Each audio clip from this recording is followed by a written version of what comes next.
Bonjour à tous les frères et sœurs dans le monde entier, que ce soit, quel que soit le lieu où vous vous trouvez dans le monde entier, que ce soit en Europe, que ce soit en Asie, que ce soit en France, que ce soit en Afrique, en Amérique, quel que soit le lieu où vous vous trouvez. Nous vous disons un bonjour de l'île de la Réunion. Nous sommes dans la ville de Saint-Benoît, à l'île de la Réunion. Nous sommes le mercredi 6 novembre 2024.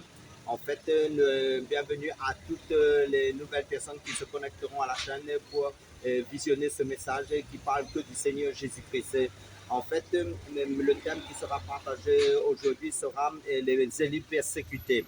Avant d'entamer, de partager la parole, nous allons placer ce moment entre les mains du Seigneur Jésus-Christ. Père, dans le nom puissant du Seigneur Jésus-Christ, merci pour l'opportunité, merci pour ta grâce, merci pour ce privilège encore de partager ta parole dans la ville de Saint-Benoît, à l'île de la Réunion. Ce matin, nous te louons, nous te bénissons, nous te glorifions, Papa.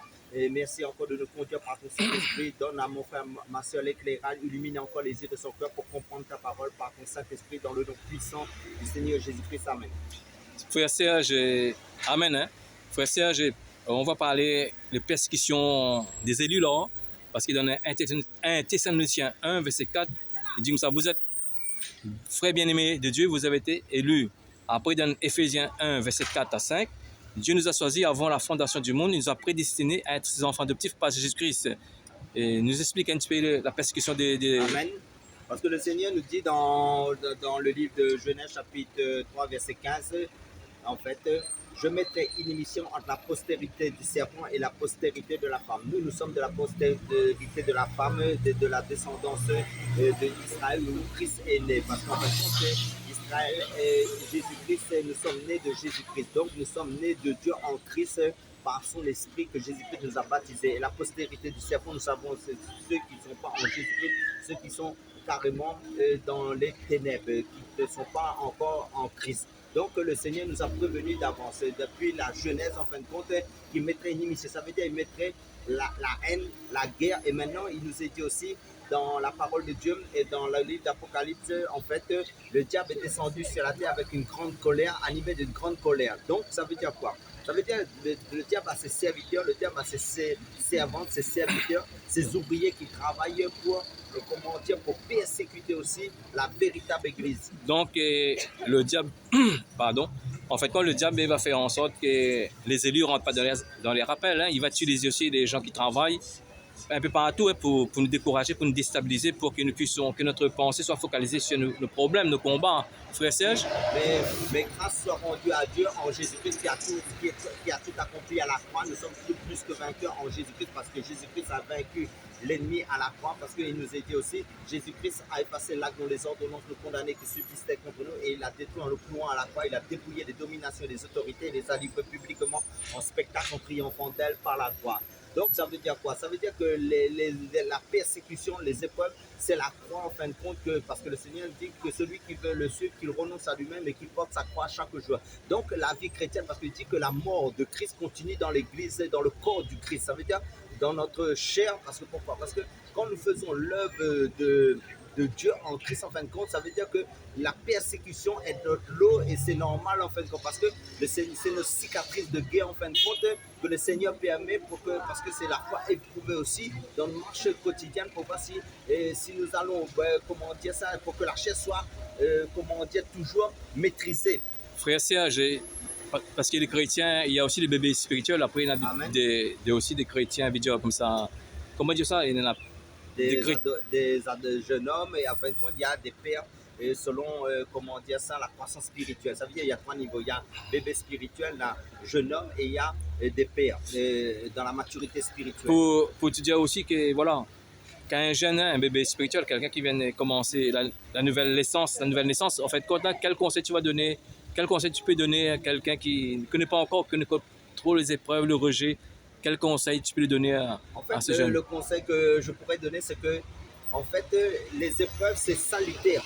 Parce qu'en fin de compte, c'est salutaire. Pourquoi? Parce qu'en fin de compte, ça nous fait grandir. Parce que dans les livres d'Hébreux, il nous est dit, quand vous étiez chez vos parents dans le monde naturel, vous étiez en fin de compte traité durement par vos parents. Pourquoi? Pour que vous, comment dire, vous soyez corrigé tout ça là, pour grandir, mais dans la responsabilité en vue des choses dans lesquelles vous étiez destiné à faire. Mais dans la vie spirituelle, c'est la même chose. Ça veut dire que Dieu nous corrige. Comment Dieu nous corrige? Dieu nous instruit par sa parole, parce qu'il dit dans 2 Corinthiens chapitre 3, le livre de 2 Timothée plutôt, il nous est dit que toute écriture est inspirée de Dieu et utile pour enseigner, pour corriger, pour instruire, pour, comment dire, pour nous éduquer dans la justice de Dieu, afin que nous soyons des hommes qui pratiquons le bien. Parce qu'il y a beaucoup de jeunes, quand ils se convertissent, ils sont là, hein, ils sont déboussolés.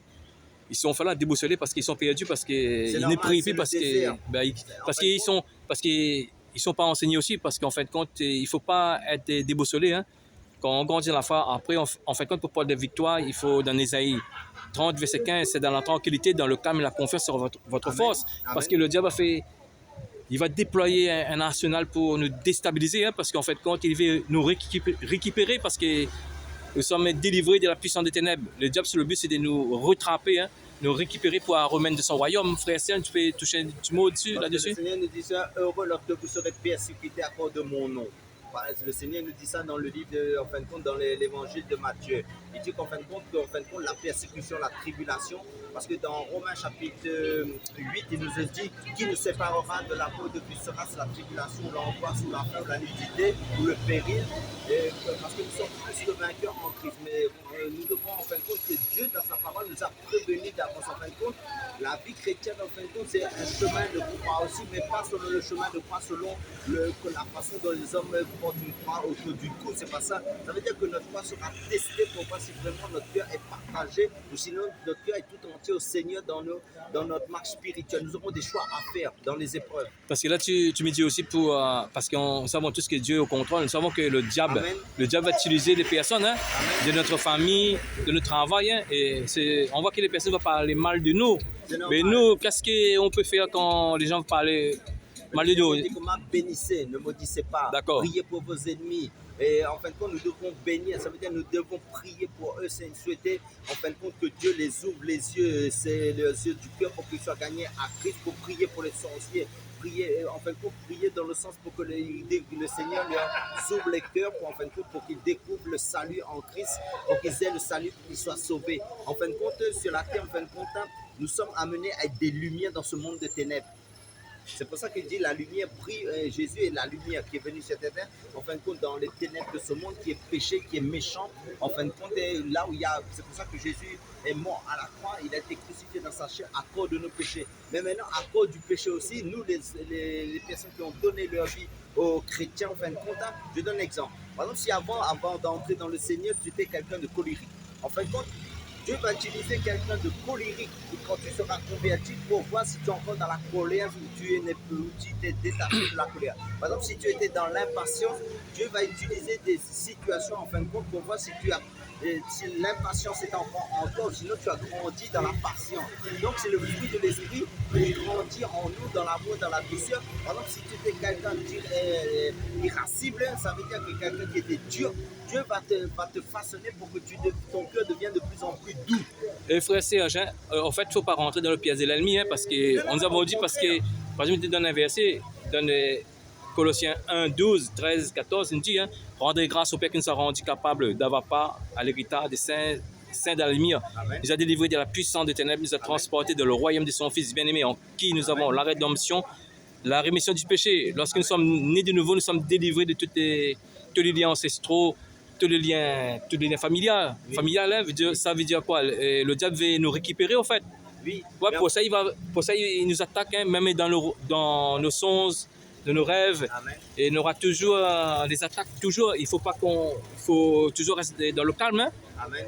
En fin de compte, ce qu'il faut comprendre dans la marche chrétienne, notre âme a besoin d'être travaillée par le Seigneur. Comment Dieu travaille notre âme?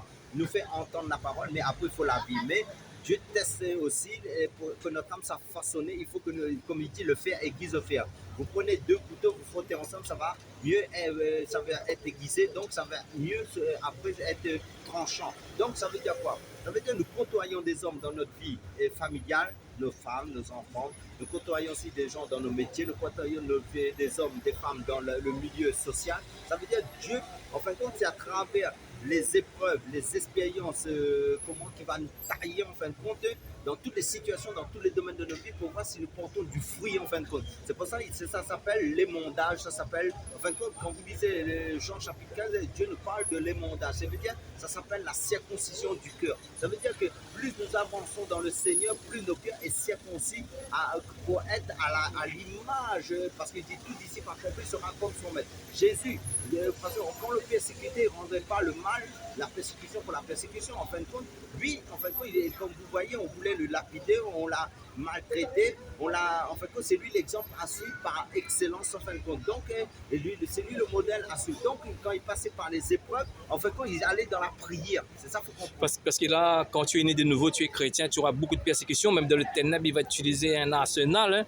Même dans la nuit, on voit que le diable, il va rôder près de nous pour nous récupérer, pour nous décourager.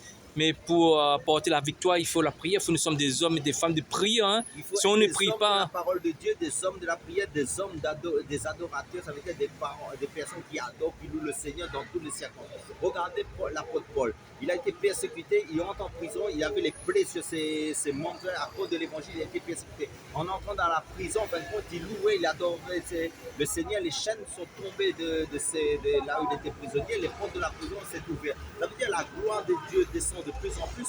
Quand la personne, en fin de compte, dans les épreuves, il adore son Dieu. Vous verrez, quand on est dans les épreuves, c'est pas facile d'adorer Dieu parce qu'en fin de compte, parce qu'il faut surmonter l'épreuve pour aller au-dessus.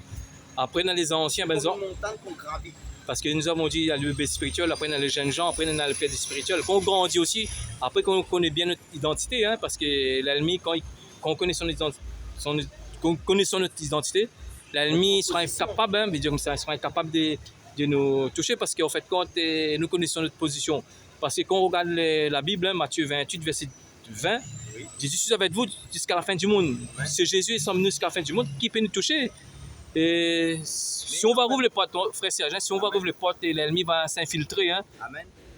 Mais en fait, compte, dans notre marche chrétienne, les épreuves, c'est salutaire, comme je l'ai dit. Ça veut dire pourquoi? Parce qu'en fin de compte, dans les épreuves, parce que le Seigneur nous dit dans le psaume chapitre 23, Dieu dresse une table en face de nos ennemis, il oint lui notre tête. Ça veut dire que la table, c'est quoi? Ça veut dire c'est le combat. Le combat, ça veut dire quoi? La table, en fin de compte, nous sommes derrière la table, ça veut dire c'est les épreuves en fin de compte. Ça veut dire que quand nous sommes persécutés par les personnes qui sont utilisées, parce que nous n'avons pas combattre la chair, le sang, c'est des esprits derrière, des démons qui manipulent les gens dans la chair. Donc ça veut dire, et même la chair, c'est l'esprit de l'homme, et ça veut dire l'esprit du monde en fin de compte. C'est ça qu'il faut comprendre. Mais maintenant, parce que ce monde-là est régi par les ténèbres, est régi par le péché, donc ça ne supporte pas la sainteté, ça ne supporte pas l'onction de Dieu, ça ne supporte pas l'esprit de Dieu. Donc, l'ennemi, en fin de compte, il sera toujours tourmenté à cause de nous, à cause de la grâce que Dieu a déposée dans nos vies. Donc, à ce moment-là, ça signifie quoi? Ça veut dire que nous allons rentrer plus dans la prière, nous allons rentrer plus dans la parole. Donc, nous sommes lumière en Christ dans ce monde-là. Donc, quand nous marchons, Christ, les démons, tout ce qui est démon des ténèbres, voit la lumière. Donc, ça les dérange, ça les agace, ça les énerve en fin de compte. C'est pour ça qu'il y a des épreuves. Pourquoi? Pour que l'onction grandisse encore plus sur toi. Parce que pourquoi? Parce que quand le Seigneur met la table, ça veut dire que toi, tu as mené par la suite à faire un travail de délivrance, tu as un travail de guérison, un travail de nourriture pour nourrir les âmes à la vérité, parce que beaucoup d'âmes souffrent dans le monde. Mais comme beaucoup d'âmes souffrent, il faut que toi, tu es préparé pour encaisser aussi leur souffrance. Je vous rappelle aussi que lorsque nous sommes attaqués, on fait rappel à l'ennemi sa défaite, hein, Isaïe 53, 5. Amen. On fait rappel à l'ennemi sa défaite et par sa maîtresse, nous sommes guéris. On fait rappel à l'ennemi. Celui qui est en nous est plus grand que celui qui est dans le monde. Amen. Après, Romains 31, 8, verset 31. Si Dieu est pour nous, qui sera contre nous? Amen. On fait rappel simplement à l'ennemi sa défaite et il va fuir. Hein. Même dans Matthieu, Jacques 4, verset 7 nous dit aussi: soumettez-vous donc à Dieu, mais résistez au diable, il fuira de vous. Amen. Je veux dire comme ça, il faut que nous sommes connectés dans la parole, que nous sommes nous sommes des personnes qui aiment la parole de Dieu. Si nous avons la parole de Dieu, on médite et on fait rappel seulement, l'ennemi seulement, sa défaite seulement, l'ennemi va fuir. Oui. En fin de compte, ce qu'il faut comprendre dans la marche spirituelle par rapport à la persécution des élus, il faut comprendre que tout élu, en fin de compte, nous sommes des hommes de foi. Pour que en fin de compte, notre foi sera mise à l'épreuve par rapport, regarde Abraham. Abraham a été mis à l'épreuve dans sa vieillesse. Dieu l'a redemandé son fils Isaac. Nous avons des Isaac aussi que Dieu va redemander. Ça veut dire, qu'est-ce qui prend qui occupe ton cœur. Des fois, on ne se connaît pas. Donc, à ce moment-là, quand tu seras éprouvé dans les épreuves, si c'est ta chair, si c'est ton corps, si c'est, comment dire ça, des choses que toi, tu crois que tu n'avais pas encore, tu t'étais pas encore débarrassé, mais en fin de compte, ça va être exposé à nu dans les épreuves. Frère Serge, je donne aussi un conseil sur le chrétien lorsqu'on va prier parce qu'en fin de compte, le diable veut que nous sommes dans le souci, les inquiétudes, la peur, le doute, la culpabilité. En fait, chaque fois qu'on prie, le Seigneur va tirer tout ça de notre cœur, les soucis, les inquiétudes. Et c'est pour ça qu'il faut connaître son identité à travers la parole de Dieu.